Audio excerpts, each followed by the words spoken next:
This is SoberPod. SoberPod Connect. SoberPod.com. Yeah, SoberPod, keep it authentic, no facades. If it's real, then you know it's ours. Welcome. So what happens when two strangers sit down face to face, in this case, camera to camera, so when they talk about the challenges of getting and remaining sober? In this episode, Justin and Kristina sit down and they talk about their journeys of sobriety. They share the challenges and triumphs that they've experienced along the way. They explore themes of hope, community support, coping strategies for cravings, and the importance of personal symbols in their recovery. In this case, Kristina talks about her elephants, which is really touching. So I invite you to listen to two strangers anonymously sitting down with no scripts, no experts, just two people in recovery, getting sober, talking about remaining sober. And that's it. If you would like to do this, sign up at soberpod.com/connect. You can sit down camera to camera and have one of these wonderful conversations with somebody else in recovery and maybe help somebody else along the way. A special thank you to Justin and Kristina for being guinea pigs on this first ever episode of SoberPod Connect. I really hope you guys all enjoy it. So thank you very much for listening. I hope that you listen until the end. It gets really in depth. It gets really enjoyable to hear about how two people on opposite sides of our country in the United States really have come to embrace the benefits and are really enjoying their life in recovery. Thank you. Hi, my name is Justin. I'm from Southern California, here on SoberPod. Very grateful for that. I have a sobriety date of 8/23/23. And I'm Kristina. I'm an alcoholic, and I am located in Florida. And my sober date is June 9th of 2019. Nice to meet you, Kristina. Nice to meet you, Justin. Yeah. So with our sobriety, and I'll kick it off first. Today is, just like every other day, being grateful for having another day of sobriety. Just kind of curious as to what gives you hope lately. So for me, originally when I got sober, it was because I was looking across the table at my husband, and I knew that I was losing him to my disease. And so early on, I wanted to get sober for him, for us. And but today I am very grateful and that I can be there for my mom. She's struggling with cancer. And so for the past 5.5 years, I've been there for her. And that's kind of what gives me hope, is that back when I was in my addiction, there's absolutely no way in hell I would have ever been able to do the things that I can do for her now. So what about you? What gives you hope these days? My hope really gives, it stems from just having this peace of mind that I can feel like I can tackle challenges in a different way than I used to be able to. So having the hope that I can grow and understand who I am as a spirit, as an individual, and know that it's okay, right? It's okay to fail. It's okay as long as I'm learning from it, Mm-hmm. or as opposed to either feeling like I'm less than, inadequate, insecure, and then having to pretty much drown all that out with alcohol. So I'm really hopeful. Every day, it's it's a blessing. I look at it like a new blessing every single day. and it's really inspirational because I didn't always feel that way, right? Like I don't think it was just kind of like any other day. It used to be like, okay, we got to trudge through it. And so by having a new day and every day is fresh, with a new opportunity to do great things, and live not for myself, but really trying to put that action into work and live for, helping others. I don't know how to explain it, but I wasn't always feeling that way. And having after like 2 years of sobriety, it's really, about stepping outside of myself. I've really come to, feel that there is some amazing peace that can be found when you're helping others. Absolutely. Yeah. I really do agree with that. My former profession was as a paramedic and a firefighter. And so, yeah, I was really, very proud of myself that, I was out here helping people and helping my community, but it didn't give me the same kind of feeling that I get from helping another alcoholic. When you were talking about like feeling hopeless or, feeling like a failure and all these things, I really connected with that because I mean, every day is not perfect. And there are times where, yeah, like I feel less than or have a lot of self-consciousness, but the difference between now and then, like you were saying, we used alcohol to kind of drown out that feeling.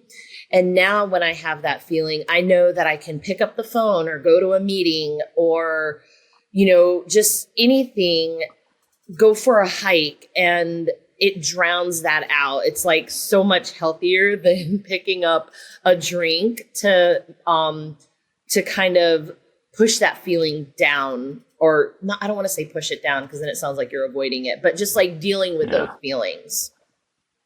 Yeah, it's kind of like mitigating it in a way, almost, as instead of like, suppressing it, it's embracing it, Yeah. right? And then really learning from what you can gain from those challenges, those situations that, would be hard in the past. Now it's like we can say, okay, this is a life lesson here that I can take. What am I going to do with this? And then how can I grow from it? And it's not even so much about alcoholism anymore. It becomes like more of a life Mhm. situation. Like I feel like in the beginning, the first year was really, yeah, it was centered around, just, um, staying sober, going to meetings, which is really important. Um, but then, like, once you start reflecting, there was like a self-reflection, and it's like starting to really dig deeper into the more of the root cause. Mhm. Like, I'm an engineer, so I go into, like root cause analysis, Mhm. and so it's like, okay, here's the symptom, what caused it, and digging further in and really, bringing up, um, I don't know, the muck and the mud Mhm. that's been, you know, down deep in this well, kind of thing, and uh, and finding out what can I grow, what can I learn from this, so that I can do better for myself as a spirit. Um, Absolutely. you know what? I see a lot of, things in your background as well. I don't know if the viewer can see this, but, I see it, and I'm just kind of curious. What is it? Is there anything within your home itself, that becomes like an anchor, for your sobriety? Is it like a material thing, or some object, or is it some sort of, I don't know, practice or something like that? What is it that you would say really helps you anchor your sobriety within your house? So, yeah, so this object right here, the elephant, that is probably one of the biggest, no pun intended, because it's an elephant. One of the biggest things that helps me remember like why I'm here and the community that is uh, I am in AA, so like I go to meetings and that sort of stuff. So for me, the elephant represents when elephants are sick or injured, or they like the female elephants are giving birth. The herd of elephants kind of surrounds them. Okay, sorry. Kind of surrounds them to protect them and kind of, sit with them until they are better. And that describes AA, and especially I'm involved in a lot of women's groups. And so that explains what this community is to a T. When somebody is down or, sick, having a hard day, there's this group that just kind of surrounds them and holds them up until they're strong enough to hold themselves up. And I think that is really beautiful. And honestly, if I walked you through my apartment, you would see so many elephants. Like, this is probably that's great. Yeah, this is the biggest one that I have, but there's like little tiny ones throughout my apartment that I can look at and say, I'm good. I know that they're surrounding me. And I can That's also cool. in turn surround them when, somebody I know is sick or injured or feeling down, like to help protect them. It's like a symbol, and almost like a reminder, right? Kind of like you're the elephant, or that you are the elephants that can help surround and help and heal, or be there for another elephant kind of thing, which is like another alcoholic. Exactly. Yeah, I get you.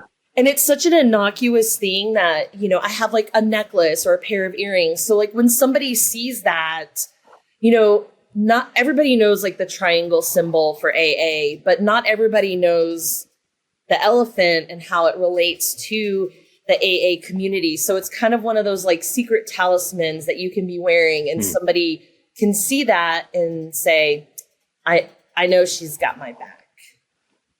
How about you? That's really cool. Do you also have something around your living space that, reminds you of your sobriety and why you do what you do? I would say, so my sobriety, I guess what I would say is I'm really trying. I've grown to become a more spiritual person through the program, right? It is a spiritual program, and from that, I've really been able to tap back into some core philosophies within my spirituality that I neglected for so long. Not only through neglect, but I guess suppression ultimately, right? Because how could you be a spiritual person if you're constantly inebriated, drunk, passed out? There's a complete disconnection from God at that point. So for me, I love my incense. I surround myself with sacred geometry, I suppose.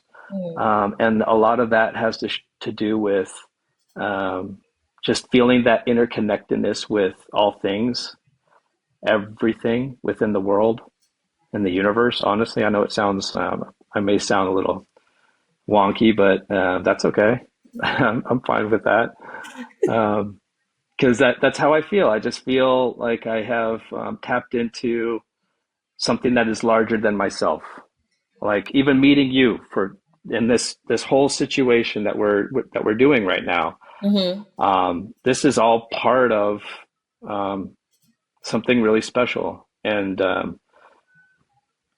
connecting with other people like yourself, and feeling that interconnectedness with other people is something that is that I find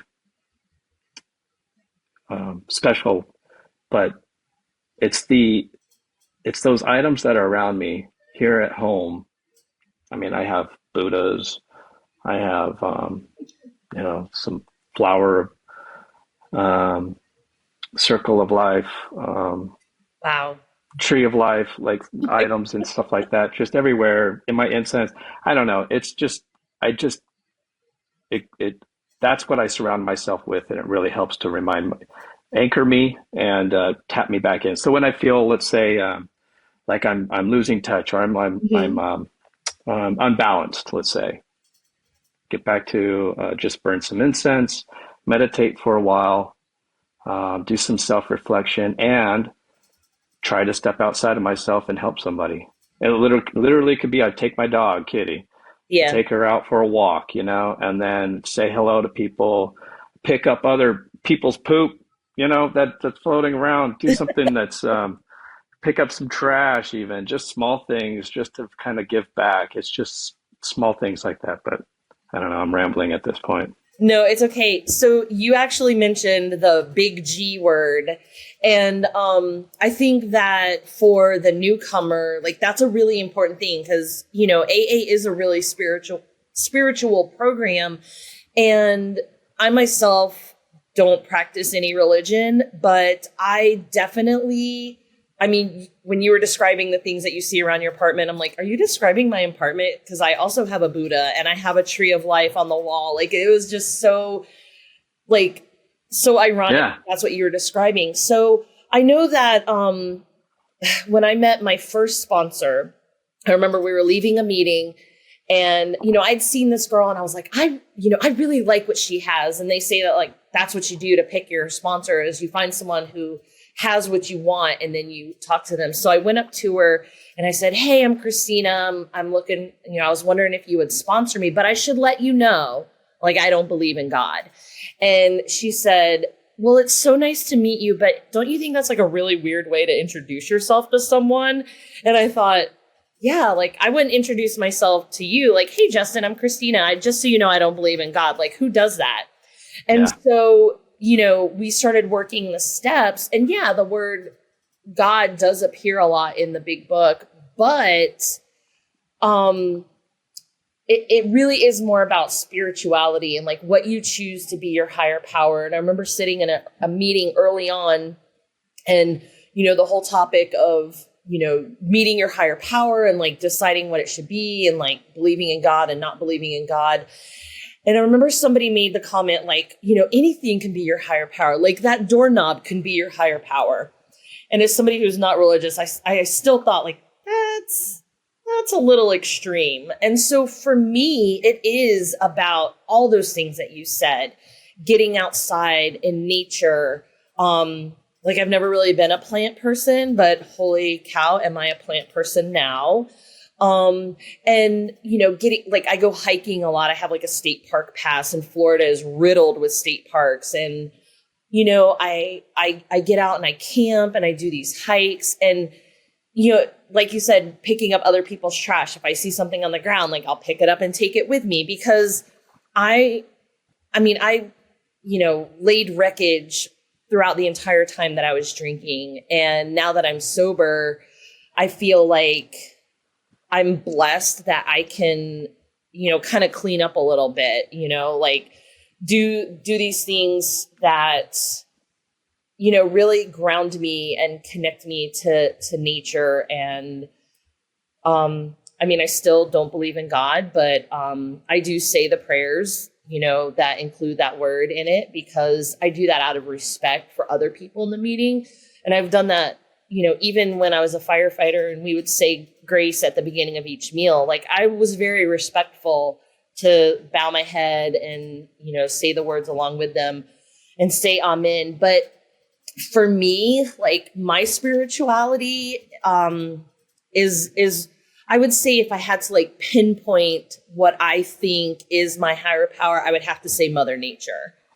And and all of those things that you mentioned, the tree of life and the Buddha and, going outside, like all of those kind of like center back to Mother Nature. And so that's kind of where I go with that.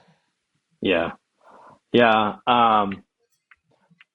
It's really interesting because even coming from a perspective, like I believe God, I believe in a God of my understanding, and that's the way it works. Yeah. That's all that's needed, right? Is just really just having a God of your understanding, whatever that may be. To your point, like a doorknob, could be something as simple as that, as whatever it works for you. there's like an aversion sometimes to the word, but when you peel back the layers and you just look at it for what works for yourself, it's amazing that it's just really a matter of just, it's not you. It's just something else that you can say, this is greater than me, and I am going to give all of it to that higher essence Mm-hmm. and trust that there's a plan that's there for me. Um, like you said, Mother Nature. To me, it's like the universe. Mm-hmm. It's Yeah. Mother Nature is part of it. It's like, I mean, whether there's a Christian or any sort of Western or Eastern type of religion or philosophy, it really doesn't matter. To me, it's just all part of the same. But to each their own. It's not there's no prerequisite required around a particular way of thinking. Yeah. And now it's really interesting though, right? And I'm going to kind of try and segue to the next question here. Okay. But the idea would be like, okay, having that understanding of God as you understand it, what would be some ways of when like old cravings or old patterns pop up, like what would be your go-to move? Ooh. So I don't know if that was a very good segue, but I'm going to no, try it anyway. that was perfect. For me, like because there are times like when I'm at work or when I'm dealing with my mom or something, and I'm just like so overwhelmed and so stressed. And, I kind of joke about it. I'll be like, God, I need a drink. Or, I don't know if you like, I'm a movie quote person. And so, the movie Airplane, where the one guy is like, looks like I picked the wrong week to stop sniffing glue. I kind of try to find like the humor in it. But for me, like whenever I do have those cravings, I try to make myself busy. So if that includes like getting in the kitchen and like meal prepping or going for a walk or taking out the trash, because all the things that I have going on in my head that lead me to crave a drink, doing one of those things will absolutely take me out of it like that. It's just, it's so amazing how, even just picking up the phone or going to a meeting, and there's been times where I've gone to like 3 meetings in a day just because I knew, like, I didn't trust myself to be at home with myself. I needed to get out and be around other people. What is your go-to?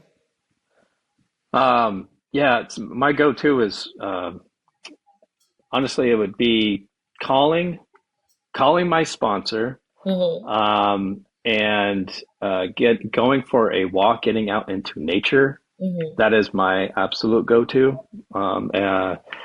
Doing something that's outside of myself, Yeah. because as soon as I start to feel like I'm having these cravings or noticing old patterns, and that's the thing too with the old patterns, man, I've been really trying to.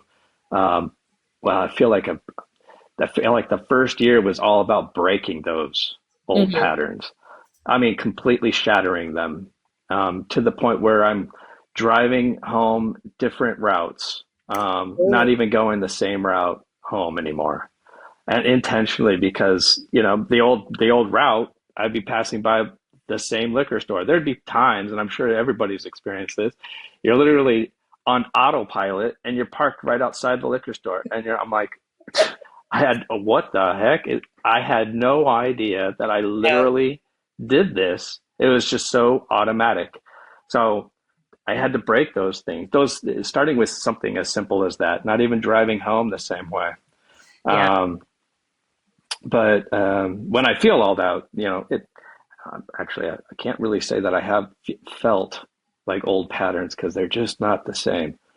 Like even if I'm like, there would be times. Of isolation, of being alone. Let's say it was a weekend, like today. Today's a Sunday, Mm-hmm. and typically it's 10:40. I'd be watching. I picked the Browns when they came back in '99 as a Browns fan. So I've been a Browns fan ever since. And regardless of whether they win or lose, which is typically losing, I would sit there and subject myself to the pain of watching them lose. And I wouldn't just turn it off. I would watch the entire game. And I'd think at some point they're going to turn it around. But I'd be drinking through from like I wake up and I'm like, it's game day. Let's go. Right. And I would just isolate myself and just sit there and watch on a Sunday, them lose, and then watch the next game, whatever it's going to be, pick some other team and just continue to drink until Sunday night football. So I'd watch like 3 games all through and just drink all day long. Now I'm home. I'm here alone in my apartment on a Sunday. I have no interest in watching the Browns lose anymore. I've shattered that pattern. I'm like, I got better things to do with my life now, and I never missed a game. So now it's like over the last 2 years, I've completely dismantled that. And instead, I'm like, hey, this is a beautiful day. Let's go for a hike. And I have beautiful hills that are right over here, and I'm going to go and do that instead. Or I'm going to go and get a coffee someplace. Now, it's not to say that, like, I don't know, watching football is a trigger for me and I feel like I need to necessarily drink. I could sit there and I'm like, you know what? I wonder how they're doing. I haven't even paid attention to the draft or anything like that. Let me see what it looks like. How are they? And I'll turn it on a Sunday. A couple games ago, I did that. I was like, let's see what's going on. I was in there for about 5-10 minutes. I was like, yeah, I already seen this script before. I know what's going to happen. Click off. I'm going to go and do something else because I'm just not going to sit here and watch this. But it used to be where the drinking was part of that. That was the pattern. That was the old pattern. Completely smashing those old patterns is essential. I've found starting new habits, doing something completely different. Old cravings. Honestly, I don't even crave it. I don't crave it at all. I have no desire. And I'm so grateful for that because the first 3 months, that was brutal. Mm-hmm. Oh, brutal. And I mean, I'm only saying the first 3 because like a new habit is formed. It takes about 3 to 4 months or so to kind of start a new habit or break an old habit. Mm-hmm. And that was like, of course, the detoxing as well. But man, that craving was intense. I don't have it. And I'm very grateful for that. But those old patterns, like I said, I don't really have those either. I can go out in the beginning. It was really hard to be around others that drank. Mm-hmm. Honestly, it was tough because happy hours were what I lived for. Yeah. I mean, it's happy hour any time of the day. Yeah. Like every hour is happy hour. I don't care. And it could be, and I literally mean any hour. But so I really enjoyed too much work happy hours. Any excuse to drink with coworkers or something like that. In the beginning, there would be happy hours at work or after work. And I intentionally was like, nope, I'm not going. And then one day I was like, you know what? I'm going to challenge myself, but know that I have an out. I'm going to have a cup of water with me and I'm going to have it in my hand just in case somebody was like, you're not drinking here. And they put something in my hand. I don't want to be in that situation. So I would just have a cup of water. Yeah. And that way my hand is occupied. And it worked, it helped. I only was there for like 15 minutes, showed my face, said hello, and then said I had to go, but it was a start. And it was just, I didn't have to stay there the whole time. I didn't feel obligated like that. And just kind of taking baby steps to kind of break that really helped. Yeah, I feel like for me, I completely like football was like, I live in a college town. And so football was all about tailgating and game day and drinking. And, depending on the time of the game, starting drinking at like 9 a.m., that sort of thing. And then, after I left the fire service and I started working in like the real world or the regular world, I actually worked for this one company that we had a wet bar in our conference room. And I thought, okay, like surely I have enough sobriety under me. This isn't going to be a problem. But it was. I mean, it was a problem knowing that in the other room there was like, and of course my boss was really into like the whiskey tour and all that kind of stuff. And he had all these whiskeys from all over the world. And it's like just knowing that it was in there was a little bit triggering. And it actually led to me like resigning from that position. I was the office manager or the office administrator. So I was the one who was tasked to be in charge of buying alcohol for these events. And I really kept my sobriety a secret. But the first time he asked me to go buy champagne, I did it because it was my job description. But then, it was in my like tasks. But then I, kind of took him aside and I was like, listen, like I'm in sobriety and I don't feel entirely comfortable purchasing alcohol. But you talked about breaking those habits that you had. There was this restaurant that, man, they had the best wings, but like it was somewhere that I drank all the time. And I avoided that restaurant for about 4 years after I got sober. And I remember when I walked in, the owner and her husband, they were like, holy cow, we haven't seen you in so long. And I was like, yeah. And it's the kind of place that has like 50 taps on the wall and they do flights and stuff like that. And that was my jam, And I was like, I'm going to sit in this booth over here and I just need some wings and a Coke. And they're like, oh yeah. And they've been so supportive. It's like a family owned. So there's like 2 sons and they know, that I'm in sobriety and they're just so, it was really refreshing. When I told Betty that's the owners, the wife of the owners, I said, hey, I haven't been here because, I quit drinking and this was like really triggering. She's like, oh my gosh, like, I'm so happy for you. She wasn't like, well, crap, we lost one of our best customers. She was really supportive. And that to me was very refreshing. And a lot of people that I talk to, and tell them that I'm in sobriety, they're very supportive. The people that were less supportive were the people that I like specifically drink with. So, a lot of my firefighting pals, I kind of joke around and say, I had literally walked through fire with these people, like literally walked through fire. And as soon as I quit drinking, they started calling less and less. And so that was a little heartbreaking, but in being involved in the program and being involved in sobriety, I find, a new circle of people who are really supportive. And, my thing is like, I want to go out on Friday and Saturday nights and like party and that sort of thing.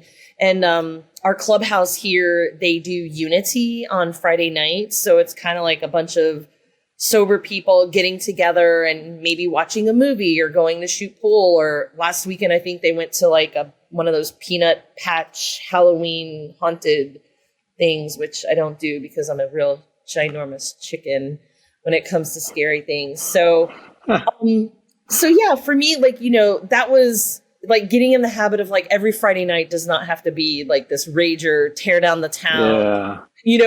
Start at one place and you're just going to have one drink. And then you end up in like Daytona Beach on the beach at 4 a.m. with your bestie. And you're like, how did this happen? How did we get here?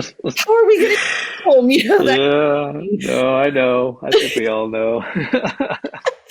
And it's just, it's so refreshing that when I was in high school, my friends and I, we did not drink. And we always found like good, clean fun to do on a Friday or Saturday night, like go to the game and then afterwards go out to go bowling.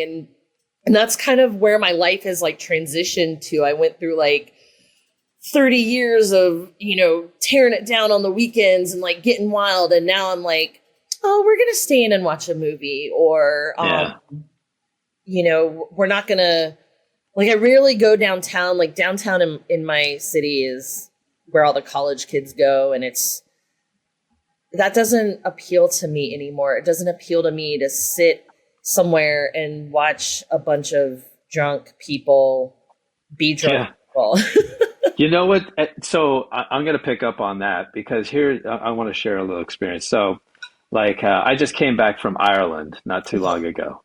First time being to Ireland, incredible country. People were amazing.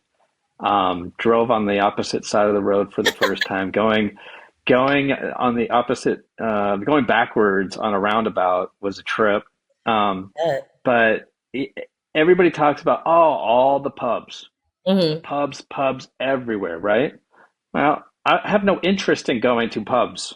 You know what I mean? This is Ireland, and so I have a lot of people be like, "Oh yeah, did you hit up all the pubs?" You know, and I'm like, "Nope, not one."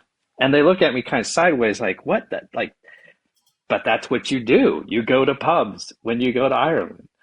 Not for me. Like my whole thing was I want to go see like stone circles. I want to go see all the castles. I want to go hike in these forests and stuff like that.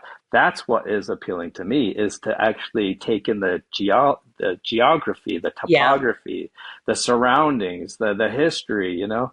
Like that's what I gravitated to and I had a blast. I would not have had such a great time if I was sitting in a pub getting wasted. Yeah. I wouldn't have been able to experience Ireland, you know, go and drive. I destroyed that rental car. I totally destroyed it. I took it off road into the backwoods, super tiny, not even streets. These are like, I don't know, roads that they're not paved. They're not even they're barely dirt. It was a trip. I would say I can't remember. It was a Nissan, and I'm trying to give a plug. I can't even remember the name of that Nissan, but I destroyed it. It was really good. Had a blast. But I guess what I'm getting at is back in the day, it would have been all about drinking and going to the pubs for sure.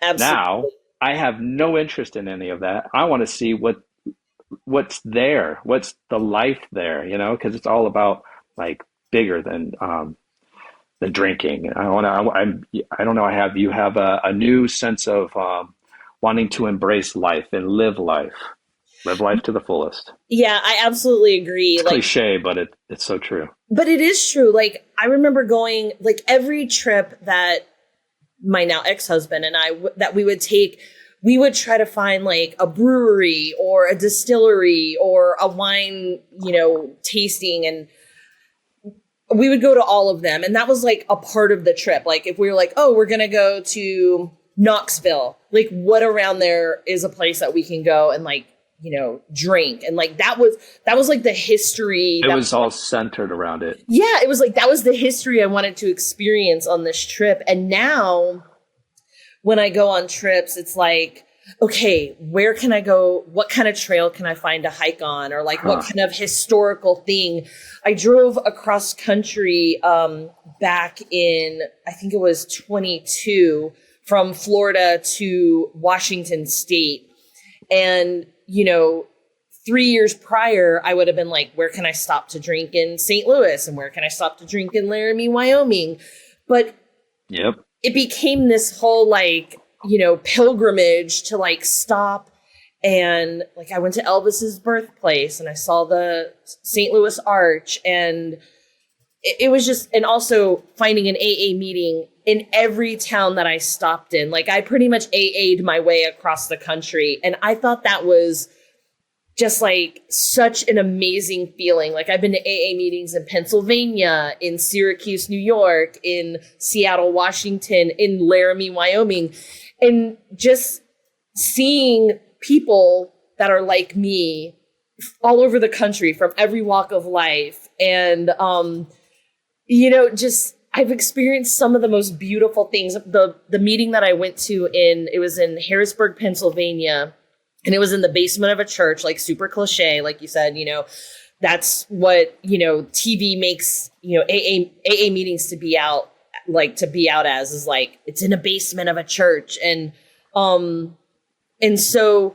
I walked out and there was millions of fireflies, and I hadn't seen fireflies since I was a kid. So here's this like 40-something-year-old woman, like just absolutely losing her mind in the streets, that there are fireflies everywhere. And like, I would have never experienced that if I had been, shit-faced drunk, Yep. It was very, very beautiful. Well, this has been great, Kristina. Yeah. I really enjoyed talking with you about all this, and I really, I thank you, Carl, and SoberPod for giving us the opportunity to do this. What advice would you give to the newcomer? Like somebody that's 30 days or of sobriety or less? I would say my one piece of advice to the newcomer would be to stay with it. And, I think the biggest catchphrase for an alcoholic is one day at a time. And, we can't see into the future and know what's going to happen. But you know what? I know what's happening right this second. I'm sharing this very real conversation with another alcoholic who's on the other side of the country. And in this moment, I am sober. How about you? What's your piece of advice? Yeah, to me, it's I would say something similar. It's literally one day at a time. Mm-hmm.